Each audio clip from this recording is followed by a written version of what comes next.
손으로 익히며 배우는 생활보안 첫걸음. 마스이 토시가츠. 1장. 보안에도 유행이 있다. 최신 보안 정보를 살펴보자. 개인을 노리는 공격. 문자 메시지나 이메일 등을 이용해서 개인에게 피해를 입히는 스미싱 사기를 비롯해서 개인을 대상으로 한 보안 공격에는 어떤 것이 있는지 알아봅시다. 끊이지 않는 스미싱 사기 피해. 피싱 사기에서 바이러스 피해로. 불법으로 타인의 금융 계좌를 탈취해서 돈을 훔치는 스미싱 피해가 끊이지 않고 있습니다. 한국인터넷진흥원의 스미싱 분석에 따르면 분석 기간 중에 스미싱 대응 시스템이 탐지한 스미싱 문자는 총 70만 4,181건으로 전체 스팸 문자의 약 9%를 차지한 것으로 알려졌습니다. 대부분의 금융사기 수법은 지인이나 금융기관을 사칭한 문자나 이메일을 보내서 받은 사람을 가짜은행 사이트로 유도해 계정 정보를 가로채는 방식이었습니다. 이른바 피싱 사기입니다. 그러나 최근에는 피해를 입은 PC가 대부분 바이러스에 감염되었습니다. 스미싱 악성 프로그램에 심어놓은 바이러스가 아이디나 비밀번호를 훔치거나 웹브라우저의 정보를 가로채 부정송금을 하고 있습니다. 무력해진 난수표. 최근까지 여러 금융기관에서 인터넷 뱅킹을 사용할 이용자에게 난수표의 일종인 보안카드를 지급했습니다. 송금할 때 지정된 표의 숫자를 입력해서 계정 정보가 공격자에게 노출되더라도 부정송금을 할 수 없도록 하는 장치입니다. 그러나 악성 머레어는 보안카드의 숫자를 모두 입력하도록 요구하는 터라 무심코 이용자가 입력해버리면 보안카드도 무용주물이 되어버립니다. 최근에는 전화로 계정 정보를 얻어내는 보이스피싱 방법도 활개를 치고 있습니다. OTP의 도입. 최근에는 보안카드 대신 OTP 방식을 도입하는 추세입니다. 필요할 때 한 번만 사용할 수 있는 비밀번호를 발행하는 방식으로 주로 OTP 기기라 불리는 비밀번호 생성기를 배포했습니다. 최근에는 스마트폰 전용 앱도 등장해서 편리해졌습니다. 이 방식은 일정 시간마다 비밀번호가 자동으로 변경되며 한 번 사용한 비밀번호는 무효가 됩니다. 따라서 부정한 방법으로 비밀번호를 훔치더라도 제3자는 로그인할 수 없습니다. 교묘해지는 수법. 그러나 최근에는 공격이 더 고도화되며 교묘해지고 있습니다. 은행의 공식 웹사이트에 접속하고 있을 때 통신 내용을 바꿔치기 해서 부정송금을 하는 일도 있었습니다. 분명 공식 웹사이트의 URL이며 HTTPS로 통신 내용을 암호화했음에도 부정송금이 이루어졌습니다. 바로 MITB라고 불리우는 수법입니다. 이것의 대책으로는 거래 인증의 도입이나 안전한 환경에서만 작동하는 전용 USB를 사용하는 방법 등이 있습니다. 빈발하는 SNS 계정 털기. 보통 SNS 등의 인터넷 서비스에서는 아이디와 비밀번호를 사용해서 이용자를 인증합니다. 하지만 범죄자 중에는 이런 계정 정보를 훔쳐서 정보나 돈을 불법으로 빼돌리려고 시도하는 사람도 있습니다. 먼저 아이디와 비밀번호를 입수해 로그인한 다음 계정 주인을 사칭해서 SNS상의 계정 주인의 친구들에게 메시지를 보냅니다. 페이스북이나 트위터 같은 경우에는 글을 공개 작성하는 일이 잦아 이런 사기 기법은 잘 통하지 않습니다. 하지만 카카오톡이나 라인같이 메신저를 표방한 SNS는 아는 사람들끼리만 대화방에 모여서 정보를 공유하는 경우가 많기 때문에 대화방에 모여있는 사람들끼리는 서로 신뢰감을 가지고 있습니다. 사기꾼들은 그런 신뢰감을 악용해 SNS 계정 주인을 사칭해서 사이버머니 좀 사줘라는 식의 메시지를 보냅니다. 그리고 메시지를 받은 이는 친구라고 믿고 사이버머니를 구매해서 선물로 보냅니다. 이런 SNS 계정 정보를 이용해 신뢰감을 빌미로 하는 사기 사건은 앞으로도 계속 증가하리라 봅니다. 이렇게 지인이나 가족이 SNS를 통해 금전적 요구를 할 때는 전화통화 등을 통해 한 번 더 확인하는 지혜를 발휘해 피해를 줄입시다. 기업을 노리는 공격. 개인을 대상으로 한 보안 공격을 살펴봤으니 이제는 기업 대상으로는 어떤 공격이 주로 일어나는지 살펴봅시다. 화제가 된 소프트웨어의 보안 취약점. 나날이 증가하는 소프트웨어의 보안 취약점. 소프트웨어가 없으면 컴퓨터는 단지 깡통입니다. 어떤 컴퓨터라도 하드웨어만으로는 아무것도 할 수 없습니다.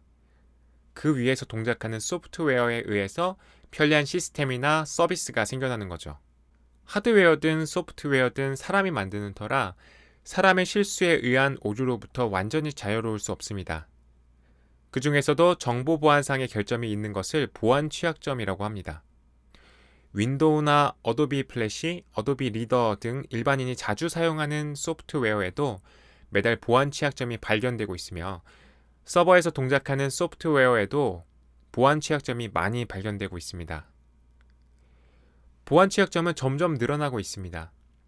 2015년부터 보안 취약점을 표기하는 CVE 일련 번호의 자릿수 늘렸는데 그 이유가 연간 9,999건을 기록할 수 있는 현재의 체계로는 숫자가 부족하리라 예상했기 때문입니다.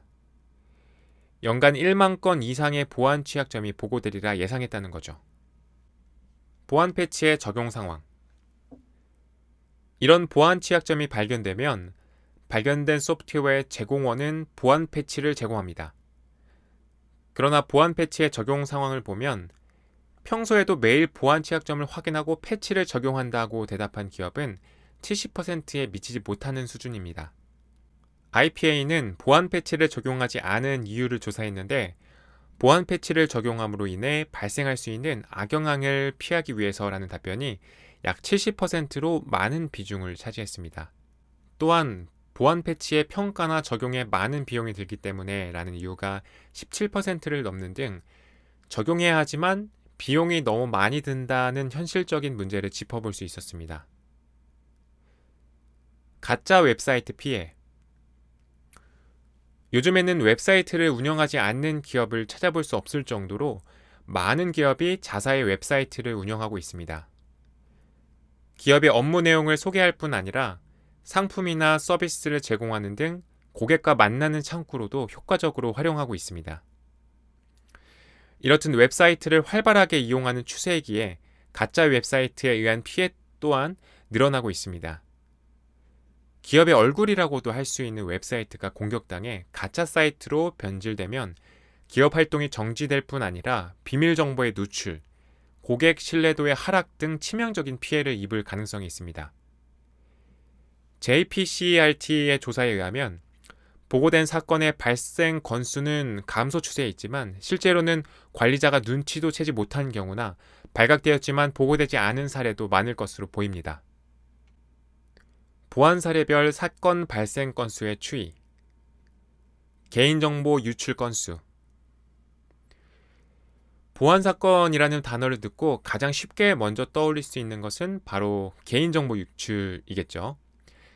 2014년 일본에서는 주식회사 베네세의 개인정보 유출 사건이 있었습니다. 그 외에도 여러 기업으로부터 정보 유출 사례가 보고되고 있으며 이 부분에 관심을 보이고 대응하는 추세입니다. 최근에 개인정보보호법이 발효되었지만 정보 유출 사례는 줄어들기는커녕 늘어나고 있습니다. 이런 배경에는 지금까지 보고되지 않았던 사소한 사건이 보고되기 시작했다는 점도 있지만 실제 공격이 교묘해진 것도 영향을 끼치고 있다고 여겨집니다. 또한 비즈니스에서 IT의 활용이 늘어나는 등 환경이 변화함에 따라 기업이 관리해야 할 정보가 다방면으로 나뉘고 그 관리 체계가 복잡해지면서 정보 유출 대책이 어려워지고 있다는 점도 사실입니다. 실제로 JNSA의 보고에 의하면 조작 실수, 관리 실수, 분실 등의 원인이 80%에 달한다고 밝혀졌습니다. 감소되는 바이러스 신고 건수. 백신 소프트웨어의 보급. 일반인에게 친숙한 보안 대책은 아무래도 바이러스 백신일 겁니다. 요즘은 대부분의 기업이 백신 소프트웨어를 도입하고 있습니다. 개인이 새로 구입한 노트북이나 PC에도 처음부터 백신 프로그램이 깔려있는 추세입니다. 그렇다면 얼마나 많은 PC가 바이러스에 감염된 적이 있을까요? IPA에 접수된 신고 건수의 변화 추이를 나타낸 그림입니다. IPA는 2005년 이후의 감소 경향은 백신 소프트웨어의 보급과 기업이 바이러스 게이트웨이를 도입하는 등의 바이러스 대책을 진행했기 때문이라고 추측된다고 보고했습니다. 또한 백신 소프트웨어를 제공하는 회사에서는 대규모 바이러스 감염이 일어나면 레드 얼럿이라는 주의 환기용 메시지를 발신하는데, 최근에는 대규모 감염 사례가 줄어드는 터라 레드 얼럿을 발신하는 일 또한 드뭅니다. 신고되지 않은 피해도 많음. 그러나 여전히 신고하지 않은 피해 사례도 많으리라 보이며 바이러스 감염 자체를 모르는 사례도 있으리라 여겨집니다. 그림 1-7은 실제로 IPA에 신고되는 정보 보안 관련 문제의 추이를 살펴본 그림입니다. 그림을 보면 대다수 기업은 전혀 신고를 하지 않음을 알 수 있습니다. 이런 점들을 감안하면 바이러스가 줄고 있다고 생각하는 것은 위험한 발상입니다. 앞으로도 바이러스 백신 소프트웨어의 역할은 매우 중요하며 정기적으로 바이러스 감염을 확인해야 합니다. 공격 목적의 변화. 과거의 사례. 옛날에 만들어진 바이러스는 화면에 바보 같은 메시지를 표시함으로써 이용자를 놀래킨다거나 혹은 하드디스크를 포맷하거나 파일을 삭제 혹은 덮어쓰기를 하는 수준이었습니다. 대다수의 목적은 이용자의 불편함에 있었습니다. 주로 자신의 실력을 뽐내려고 불특정 다수를 대상으로 공격을 가하는 경우가 많았죠. 그리고 웹사이트의 문자 정보나 사진을 바꿔치기해서 정치적인 메시지를 퍼뜨리는 목적인 경우도 있었습니다. 즉, 웹사이트의 외관을 바꾸어 소란을 일으켜 그것을 즐기는 것이 목적이었습니다. 이럴 경우 자료를 백업해놨다면 간단히 복구할 수 있었습니다. 백신 소프트웨어로 바이러스를 제거할 필요는 있지만 파일을 지우거나 내용을 바꿔치기 했을 뿐이므로 백업해놓은 자료를 이용해 감염 전의 상황으로 돌려놓을 수 있었습니다. 금전 목적으로 바뀌어가는 현재. 21세기에 들어서 공격자의 목적에 변화가 생겼습니다. 목적이 금전으로 바뀌기 시작했습니다. 그 배경에는 개인정보는 돈이 된다라는 인식의 확산이 있습니다. 공격자는 웹 애플리케이션이나 웹 브라우저의 취약점을 이용해 공격 대상의 웹사이트에 악질적인 스크립트를 몰래 심어놓습니다. 일반 이용자가 해당 사이트를 열람하면 자신도 모르는 사이에 PC가 바이러스에 감염되는 겁니다. 현재는 공격 대상이 주로 특정 기업이나 조직이 보유한 고객 정보입니다. 들키지 않도록 가능한 한 조용히 몰래 공격을 실시합니다. 즉, 웹사이트를 몰래 바꾸는 일이 목적이 아니라 정보를 빼내어 금전을 취하기 위한 수단이 되고 있습니다. 일단 노출된 데이터는 되찾을 수 없으며 기업의 이미지를 크게 떨어뜨리게 됩니다. 뿐만 아니라 피해자에게 사과와 보상을 지불하는 등 내용에 따라서는 기업을 파산의 지경에 이르게 할 사태로 발전할 수 있습니다.